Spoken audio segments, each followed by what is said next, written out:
മൈസൂർ വൃന്ദാവനം കാണാൻ വന്നതാട്ടാ. കണ്ടൊക്കെ അത്രയും ആളുകളുണ്ട്. നല്ലൊരു മഴയാണ് പെയ്യണത് കേട്ടോ. ഒരുപാട് ആളുകൾ ഈ ഒരു കോട്ടിന്. അപ്പം നമ്മളൊരു കോട്ട് വാങ്ങിയിട്ടുണ്ട്. കുടകളൊക്കെ വാങ്ങി. ഈ ഒരു കുടക്ക് ഞാൻ മൈസൂരിനാണ് വാങ്ങിയിട്ട് ആ ഒരു കളർ കുട.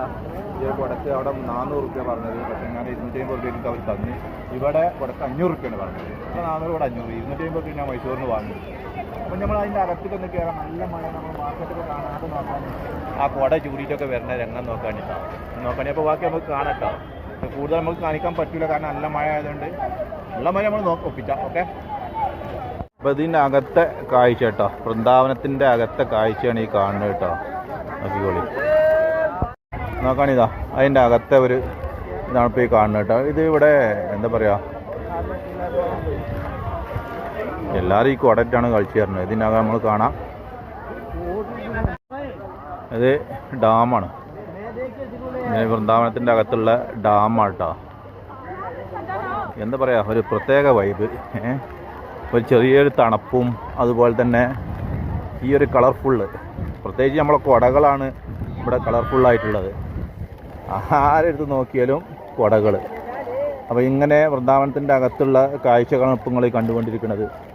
കാണാൻ നല്ലൊരു ഭംഗിയുള്ള ഒരു സ്ഥലം കൂടെയാണ് കേട്ടോ. ഇവിടെ വൈകുന്നേരം ഇങ്ങനെ ആളുകൾ വന്ന് പിന്നെ രാത്രിയാണ് ഇവിടുത്തെ ലൈറ്റ് ഷോ. ശരിക്കും പറഞ്ഞാൽ മലമ്പുഴ ഡാമില്ലേ, അതുപോലെ തന്നെ ആ കാണുന്ന ഡാമാണ്. അതിൻ്റെ മേലെ കാണുന്ന ഡാമാണ്. പക്ഷേ അതിനെക്കാട്ടി ഉസാറുണ്ട് കേട്ടോ. കാണാൻ നല്ലൊരു ഭംഗിയുള്ള, നമുക്ക് മനസ്സിനൊരു കുളിർമ തരുന്നൊരു സ്ഥലം കൂടെയാണ് ഈ വൃന്ദാവനം എന്ന് പറഞ്ഞ ഈ ഒരു സ്ഥലം. ഇവിടെ എന്തോ ചെയ്യണ്ടല്ലോ, തണുത്തിട്ട് നല്ല തണുപ്പാണ്. ഒരുപാട് കാഴ്ചകൾ നമുക്ക് കാണാനുണ്ട്. പക്ഷെ മഴയാണ് ഇപ്പോൾ നമ്മളെ പറ്റിച്ചത്. മറ്റേ നമ്മൾ പുളിയറുമ്പ് അഴിച്ചണ വരെയുള്ള എറുമ്പ് ആ വണ്ടി ഇതിൽ പോകുന്നുണ്ട്. ആ ഭാഗത്ത് കാണുന്നത് കുട്ടികൾക്ക് കളിക്കാനുള്ള പാർക്കാണ്. പക്ഷെ ഇപ്പം നമ്മളിവിടുന്ന് താഴേക്ക് നോക്കുമ്പോഴേ അല്ലേ കാണാനൊരു ഭംഗി.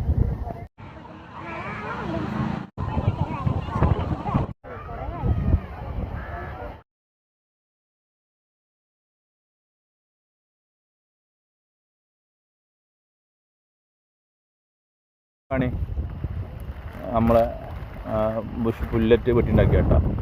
ഇത് ഒരു ഇരിക്കണ ബെഞ്ച്, അവിടെ ഒരാൾ ഇരിക്കണതിൻ്റെ കൂടെ കുറേ ആളുകൾ കൂട്ടം കൂടി ഇരിക്കണ. പിന്നെ എല്ലാം ഉണ്ട്.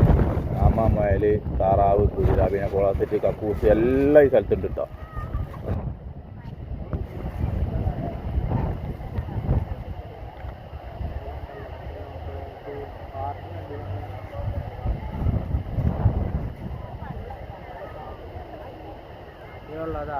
ഇത് 7 മണിയാകുമ്പോൾ ഇവിടെയൊക്കെ ലൈറ്റിൻ്റെ ഒരു ഭംഗി വരും. ലൈറ്റ് ഷോ വരാനുള്ളതാണ്. അതാണ് നമ്മൾക്ക് അങ്ങനെ വെച്ചിട്ടുള്ളത്. 7 മണി 8 മണിയൊക്കെ ആകുമ്പോൾ ഇവിടുത്തെ ലൈറ്റ് ഷോ നമുക്ക് കാണാം. ആ വെള്ളച്ചാട്ടം ഒന്നും കണ്ടു നോക്കുക, എന്താ പാട് നോക്കാനല്ല നോക്കി. എന്തായാലും നമ്മൾ മൈസൂർ വന്ന് ഈ വൃന്ദാവനമൊക്കെ ഒന്ന് കണ്ടു പോകേണ്ടതാണ്. ഒരുപാട് കാണാണ്ട് കേട്ടോ. നമുക്ക് ഒരു മണിക്കൂറുകൾ നടന്നാലൊന്നും തീരും. 2-3 മണിക്കൂർ ഇരുന്ന് നടന്നിട്ട് ഇത് കാണണം. ഇനിയിപ്പോൾ വെള്ളച്ചാട്ടമൊന്നും വേണ്ട, ഇവിടെ തന്നെ വന്നാൽ മതി. ഇതാ ഒരാൾ ഇവിടെ ഇരുന്ന് ഫോട്ടോ എടുക്കണ്. സൗണ്ട് നോക്കാണി.